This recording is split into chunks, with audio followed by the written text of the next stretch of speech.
We tend to think of trust as a calculated risk. You look at the evidence, you weigh the odds, and then, if the numbers add up, you decide to trust. But my guest today says that picture is incomplete, because trust is not just a conclusion you reach. It is an emotion, one that shapes how you reason in the first place, and one that can be triggered, manipulated, and spent.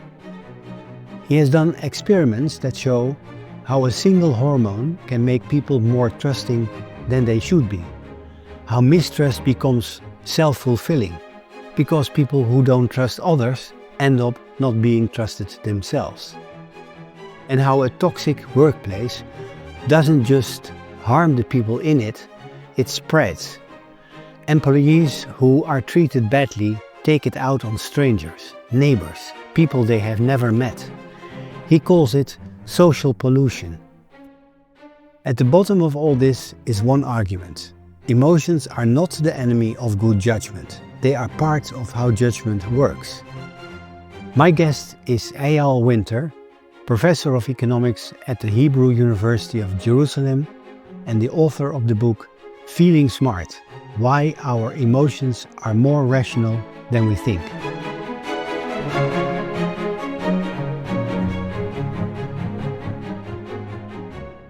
Eyal, welcome to Trust Talk. We often think of emotions as something that gets in the way of good decisions. You take almost the opposite view. Before we get into trust, can you briefly explain that?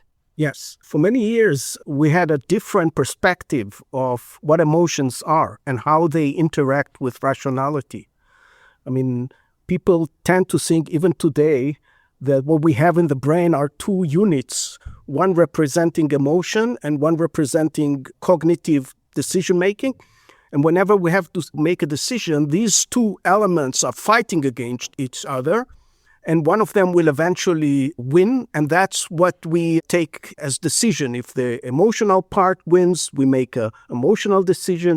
If the rational part wins, we make a rational decision. This is a very wrong description of how we make decision. We make decision by incorporating emotions and cognitive reasoning at the same time.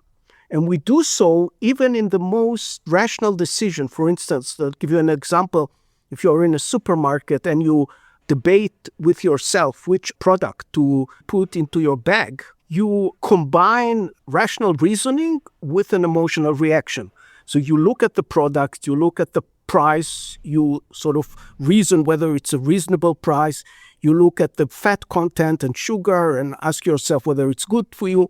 And each signal or each answer that you give to yourself in these dimensions is translated into some emotional reaction. And eventually, the final decision that makes you send your hand and pick up the one product that you like more is an emotional reaction. So it's a combination of reasoning and emotion, and we need both to make decisions. That's the most important aspect here.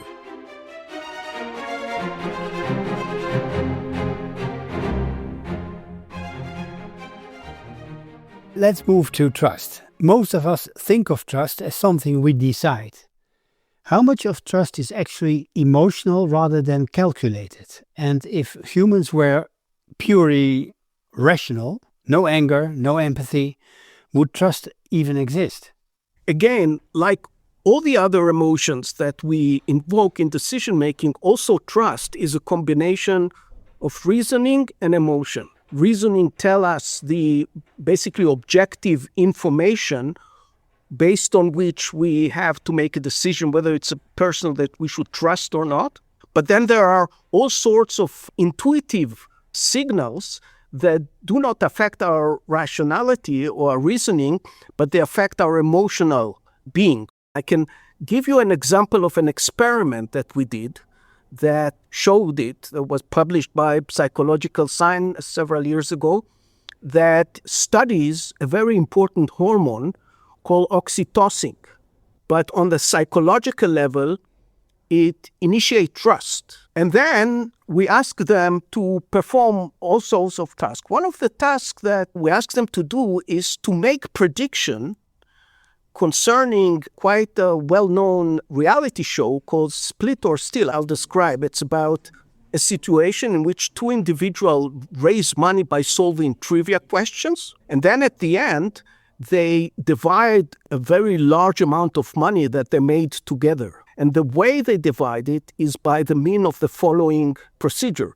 Each one of them has to decide split or steal. If both of them decide split, each one get half of this. If one decides split and the other one decides steal, the one who decides split get nothing, and the one who decides steal get everything. And if they both decide steal, they get nothing. So it's a game where you have to trust the other person very much in order to play steal.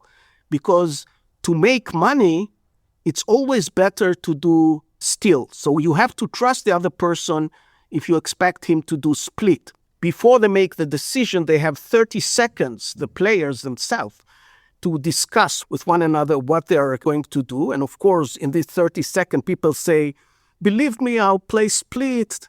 Trust me, I am a good person. I have no reason to play steal. I don't want to steal money from you, and so forth.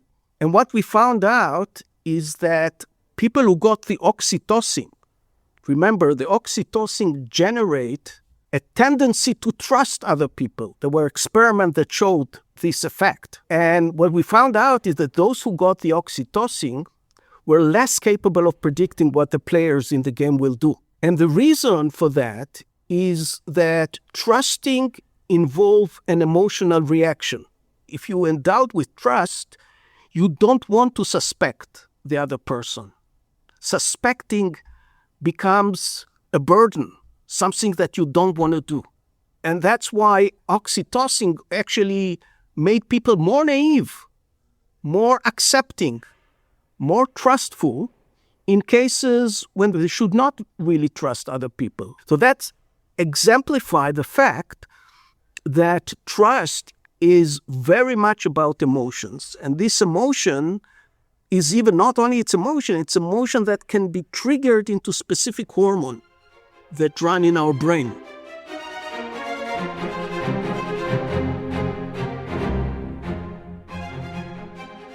You describe emotions as a way of creating commitment. Why is commitment so central to trust? Commitment is central to every emotion.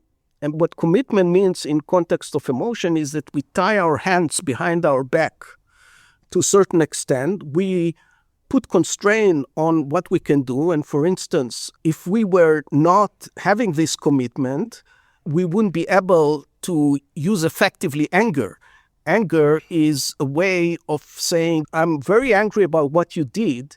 I'm going to do something that is going to be costly for me, but is going also to penalize you. Without being able to make this commitment, there is no meaning to this type of emotion. And also trust.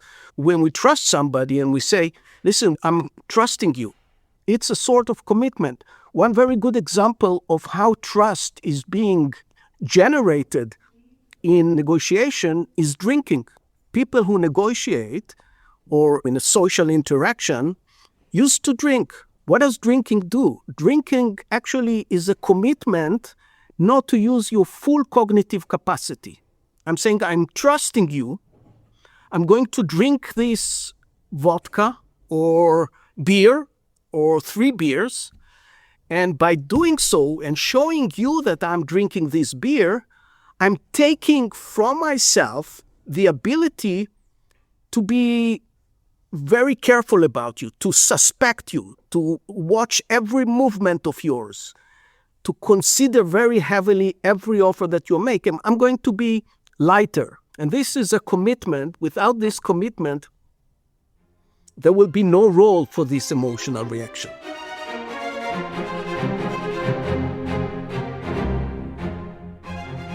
You write about mistrust becoming self-fulfilling.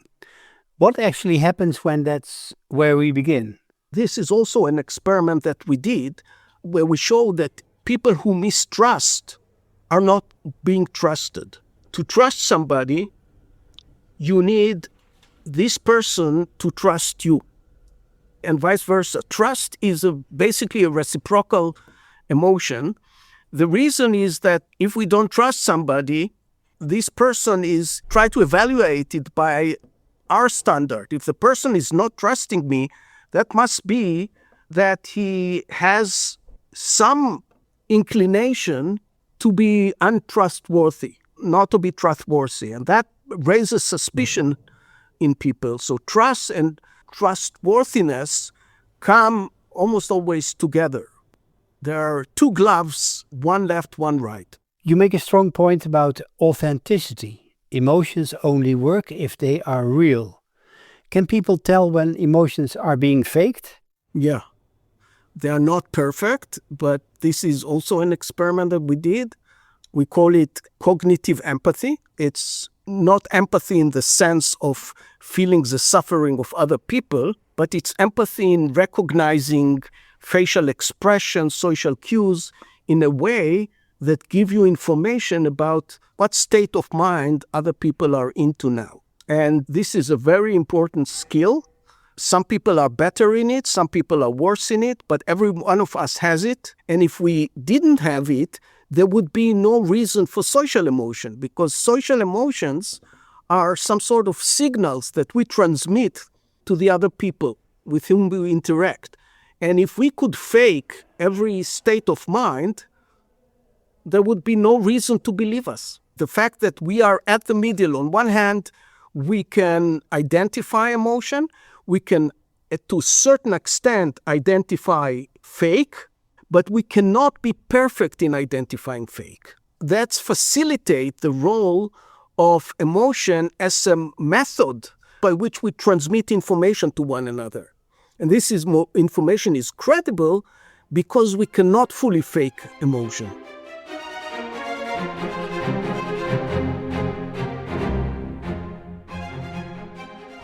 I seem to have read in one of your publications the term social pollution. What do you mean by that? And does that mean toxic workplaces don't just harm employees, but also wider society? Yeah, we did recently an experiment which was trying to check how the way people are treated is transferred to other environment. And it came up from the dilemma that was discussed several years ago about Amazon and the fact that there was stories about bullying in Amazon and very harsh working condition. And people ask the question, should we allow it or not? And some people said it's a free market. They know what they're doing. People are getting high salaries there. Why should we intervene? There is another possible answer to this question, which is, as economists, we can say, well, we have to check whether these behaviors are having externalities, whether people who are totally uninvolved, people who don't work, for instance, in Amazon, are going to be affected by the way. And how can they be affected? Well, if you are being treated very badly at Amazon, although you are accepted, you may be treating other people, like, for instance, your neighbors, your co-drivers, people in your shops, in the same aggressive manner that you've seen in your workplace. And we wanted to see whether this effect really exists. And we did an experiment and showed that there are externalities to a very harsh behavior against employees. People take it on other people when they're treated badly. And therefore, there is a right for the society to claim that it's not a private matter of the company, but it's a social matter, and that we have to potentially even consider regulation that prevents such behavior.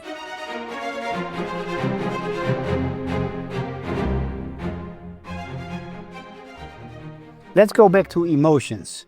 When do emotions start to damage trust instead of helping it? And is there such a thing as too much empathy or too much anger? Of course, emotions are useful only when they are moderate, when they are normalized within a certain scale.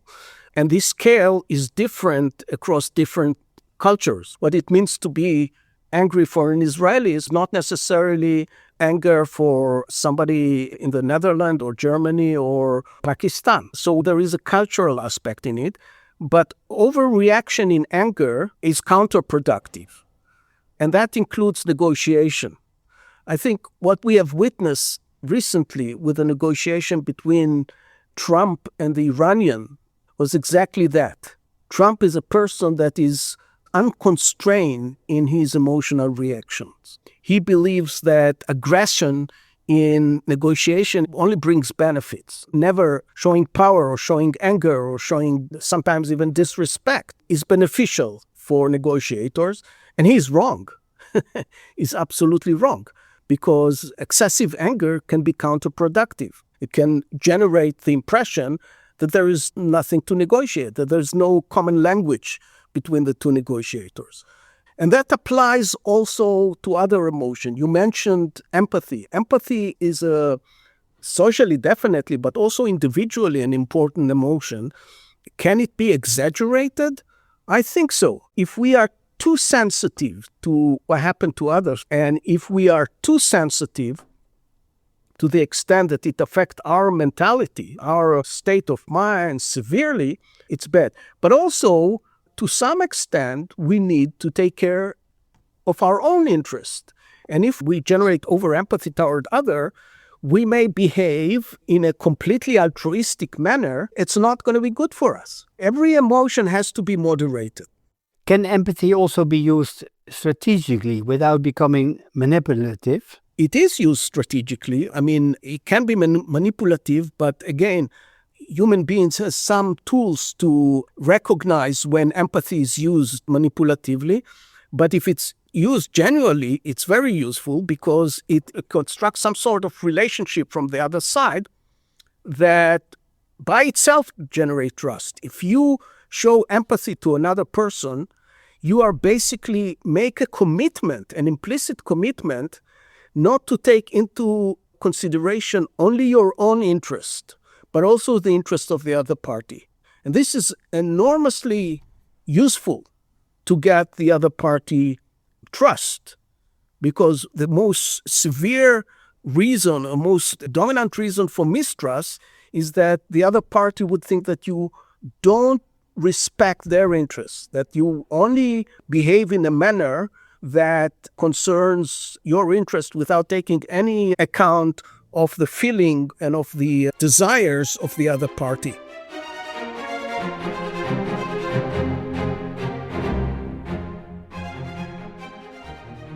My last question, Eyal, is about leadership. What is one thing leaders consistently get wrong? I think the most decisive thing that leaders take wrong is not taking into account the interests of their advisors. Many leaders, especially autocratic leaders, take on face value what their advisors are telling them. And advisors, again, especially in cases of autocratic leaders, tend to be yes men, tend to flatter their leaders, tend to flatter their boss, and glorify his or her ability to a ridiculous extent sometimes. And leaders often take it as face value and take it as absolutely truth and believe in themselves to an extent which is ridiculous, to an extent that might bring them into severe problems. And leaders have to be more skeptical about what they are advised, and bear in mind that the person who advised them has also his own or her own interest and is not necessarily telling them what's good for them, for the leaders, or even more so, what's good for the country or for the community that is being led. Eyal, thank you for being our guest and for clarifying the role of empathy and other emotional aspects in establishing trust. Thank you for being our guest. Thank you very much. Thank you for listening to Trust Talk. Trust is easy to praise, much harder to understand. That's what these conversations are for. Hope to see you back for the next conversation.